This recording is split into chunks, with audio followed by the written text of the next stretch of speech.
किसान संगठनों और सरकार के बीच 7वें दौर की बैठक आज खत्म हुई। बैठक का नतीजा क्या निकला, ये आपको बताएंगे। साथ ही बताएंगे कि संगठनों ने मीटिंग में कौन से 4 प्रमुख मुद्दे उठाए। कृषि क्रांति से जुड़ी बड़ी खबरों के लिए देखिए टॉप 9 खेती जिंदाबाद। किसान संगठन और केंद्र सरकार की अगली बैठक 4 जनवरी को होगी। कृषि मंत्री ने जानकारी दी कि किसानों के 4 में से 2 मुद्दों पर सहमति बन गई है। पराली और बिजली को लेकर दोनों पक्षों में सहमति बनी है। वहीं एमएसपी पर कानून को लेकर चर्चा जारी है। कृषि मंत्री नरेंद्र सिंह तोमर ने आंदोलन कर रहे बुजुर्ग किसानों को घर जाने की अपील की है। साथ ही महिलाओं और बच्चों के लिए भी अपील की गई है।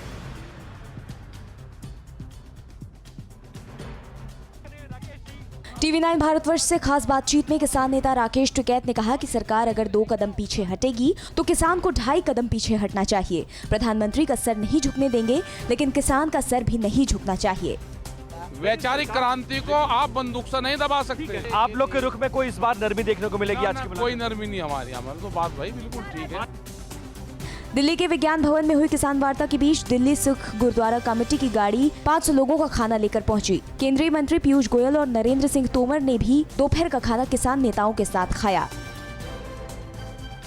रक्षा मंत्री राजनाथ सिंह ने किसानों को नक्सली और खालिस्तानी करार दिए जाने पर ऐतराज जताया और खुद को किसानों का बेटा बताया। हम किसान के प्रति हृदय की गहराइयों से सम्मान व्यक्त करते हैं और हर समय भारत के किसानों के प्रति हमारा सिर झुका हुआ है।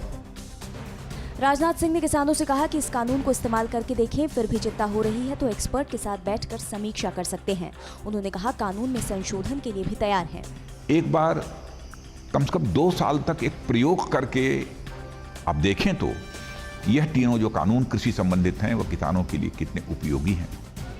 दिल्ली नोएडा के चिल्ला बॉर्डर पर किसानों का आंदोलन तेज हो गया है। आज चिल्ला बॉर्डर पर भारतीय किसान यूनियन ने कृषि कानूनों की कॉपी जलाई। इस बीच आंदोलनकारी किसानों ने जय जवान जय किसान के नारे भी लगाए।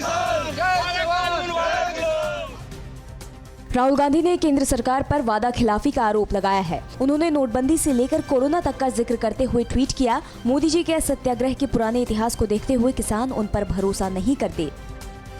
चंडीगढ़ में आज पंजाब बीजेपी के नेताओं ने गवर्नर बीपी बदनौर को एक ज्ञापन सौंपा और कहा कि किसान आंदोलन की आड़ में बीजेपी के स्थानीय नेताओं को टारगेट बनाया जा रहा है और बीजेपी के दफ्तरों पर हमले करवाए जा रहे हैं।